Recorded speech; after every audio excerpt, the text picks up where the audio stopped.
Olá, meus amigos, meus irmãos, sejam todos bem-vindos ao culto do Evangelho no Lar do Grupo Espírita Garimpeiros da Luz. Vamos fazer a nossa prece, elevar nossos corações, a nossa mente a Deus, nosso Pai Criador, e a Jesus, nosso Mestre e Senhor. Mestre Jesus, que o estudo do Teu Evangelho encontre nossos corações receptivos para receber a semente da Tua doutrina de amor e que essa semente vingue, cresça e se multiplique em sementes de luz. Que assim seja.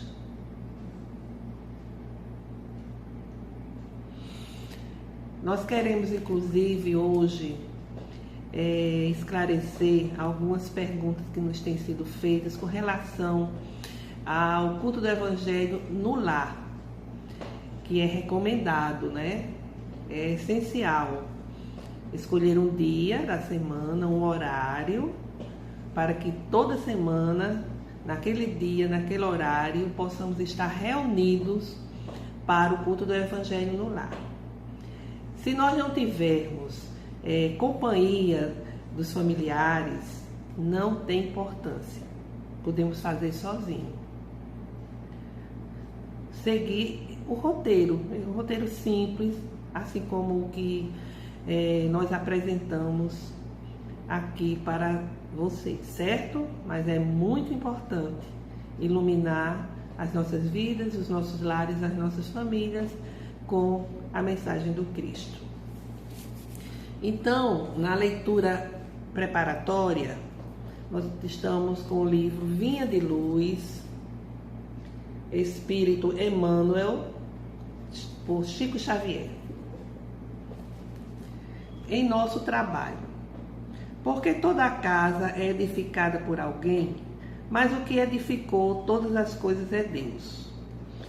Carta aos Hebreus, Paulo, capítulo 3, versículo 4. O Supremo Senhor criou o universo, entretanto cada criatura organiza o seu mundo particular. O arquiteto divino é o possuidor de todas as edificações. Todavia, cada espírito constrói a habitação que lhe é própria. O doador dos infinitos bens espalha valores ilimitados da criação.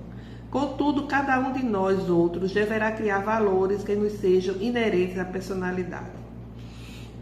A natureza maternal, rica de bênçãos em toda parte, constitui a representação do patrimônio imensurável do poder divino. E em todo lugar onde exista alguém, aí palpita a vontade igualmente criadora do homem, que é o herdeiro de Deus. O Pai levanta fundamentos e estabelece leis. Os filhos contribuem na construção das obras e operam interferências. É compreensível, portanto, que empenhemos todo o cuidado em nosso esforço individualista nas edificações do mundo, convictos de que responderemos pela nossa atuação pessoal em todos os quadros da vida.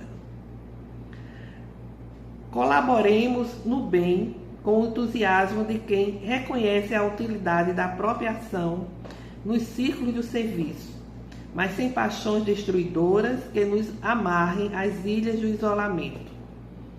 Apresentemos nosso trabalho ao Senhor diariamente e peçamos a Ele destrua as particularidades em desacordo com os seus propósitos soberanos e justos, rogando-lhe visão e entendimento. Seremos compelidos a formar o campo mental de nós mesmos, a erguer a casa de nossa elevação e a construir o santuário que nos seja próprio. No desdobramento desse serviço, porém, jamais nos esqueçamos de que todos os patrimônios da vida pertencem a Deus.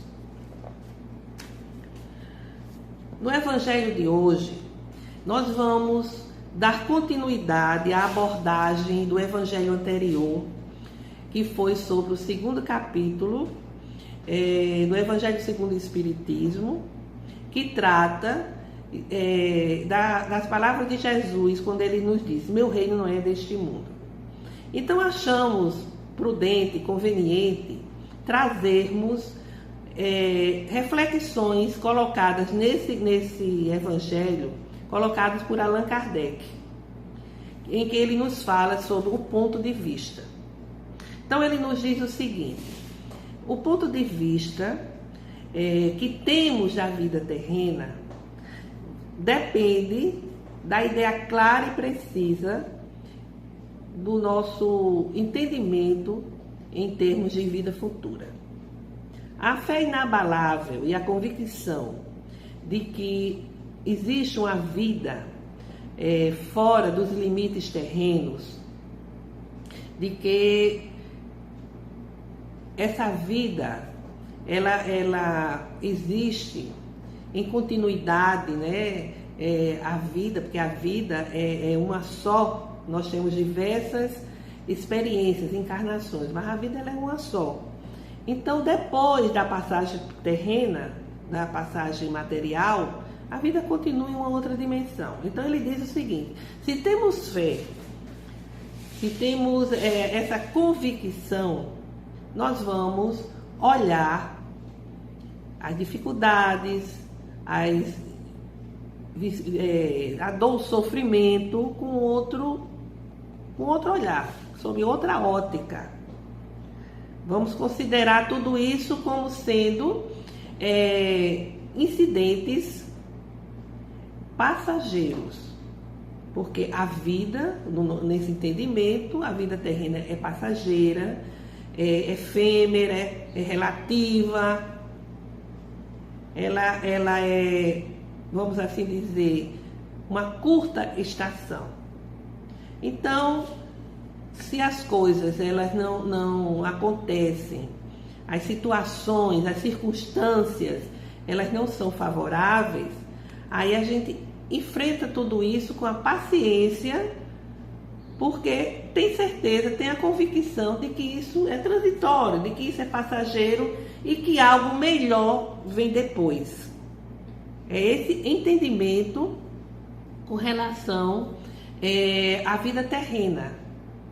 Essa convicção de que tudo é passageiro, que a vida tem uma impermanência, ou seja, as coisas mudam, as coisas se transformam e que algo melhor, mais feliz nos aguarda. Então, quando ocorre o contrário, certo? Quando a nossa ótica é uma ótica mais terrena, consequentemente tudo será mais difícil. Porque nessa ótica da vida como algo transitório e passageiro, até a própria morte, que nos dá tanto temor, que nos faz assim sofrer só em pensar essa morte, não só a nossa, mas como também de um ente querido, ela deixa de ter essa conotação de destruição, de aniquilamento. Ela não é mais uma porta que se abre para o nada, mas sim é uma porta que se abre para a liberdade do exilado. Porque o espírito, quando ele reencarna, ele está vindo do seu habitat, que é o mundo espiritual. E ele fica preso ao corpo físico. Ele está exilado em uma outra dimensão e preso a essa conjuntura material física. Então, a morte é essa porta que se abre para essa liberdade. Essa liberdade que vai significar o acesso a um mundo, a uma dimensão de felicidade e de paz. Se por acaso algo ruim, negativo acontece, então o nosso olhar, nossa ótica será exatamente de quê? Encarando, enfrentando essa dificuldade com serenidade, com calma. Essa calma irá exatamente amortecer, amenizar aquela amargura por ocasião daquele sofrimento, daquela tribulação. Porém, se o nosso ponto de vista sobre o plano terreno é de que a vida só acontece uma vez. A gente escuta muitas pessoas dizer, só se vive uma vez. Então eu tenho que aproveitar, tenho que procurar ser feliz. Isso leva geralmente a uma busca pela satisfação material, pelas paixões terrenas. A pessoa fica valorizando por demais os bens materiais, a posição social, o poder. Atribuir um valor demasiado aos bens materiais como se eles fossem os únicos preciosos existentes na face terrena. Então, nessa ótica de vida, nesse ponto de vista de achar que essas pessoas, de achar que a vida futura não existe, que é o aqui e agora, gera muitas dificuldades, muitos tormentos. Por exemplo, diante de bens materiais que se perdem, uma decepção aqui, uma traição ali, uma ambição não concretizada, o orgulho e a vaidade atingidos por qualquer circunstância. Isso leva, muitas vezes, a pessoa a ficar totalmente desestruturado. A pessoa, às vezes, se sente até diminuído, desvalorizado, atormentado. De certa forma, essa pessoa poderá ou não perceber que os amigos se foram. Não eram amigos verdadeiros. Estavam com ele pela posição que ele ocupava. Certo? Então, a preocupação do ter mais, a pessoa que fica escravizada porque tem que mudar de carro, tem que mudar de celular, tem que usar aquilo que a moda está ditando, é o tênis de grife, a bolsa de marca. Então, é um circuito fechado, e isso deixando de lado o que é essencial, que são os valores morais, que são exatamente os valores espirituais. E quantos recorrem até o suicídio, desesperados, ficam com vergonha diante do que lhe aconteceu, e homicídios também, pessoas que matam o seu semelhante porque direto ou indiretamente ele, aquela criatura, contribuiu para a sua desdita. Não queremos aqui dizer que os bens materiais não têm validade, desvalorizar, não. Nós sabemos que existe uma lei divina do progresso e da conservação, é uma lei natural. A pessoa tem o direito de trabalhar dignamente para ter melhor qualidade de vida, para, inclusive, ter a oportunidade de ajudar o seu semelhante. O que é danoso é o apego, é a valorização extrema da vida material, dos bens materiais. Isso faz com que o orgulho e a vaidade se fortaleçam. Aí vem a arrogância, vem a ambição, a ganância.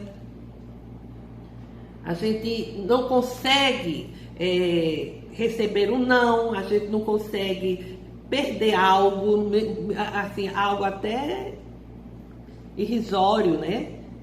O poder por menor que seja, encanta todos, né? Sobe a cabeça. Então, isso é que é prejudicial. Nós vivemos em função do crescimento material em detrimento daquilo que é a essência, que é o crescimento espiritual. É o que realmente nós levamos conosco quando voltamos ao mundo espiritual. Então, é viver no mundo sem a ele pertencer. Antigo ditado, né?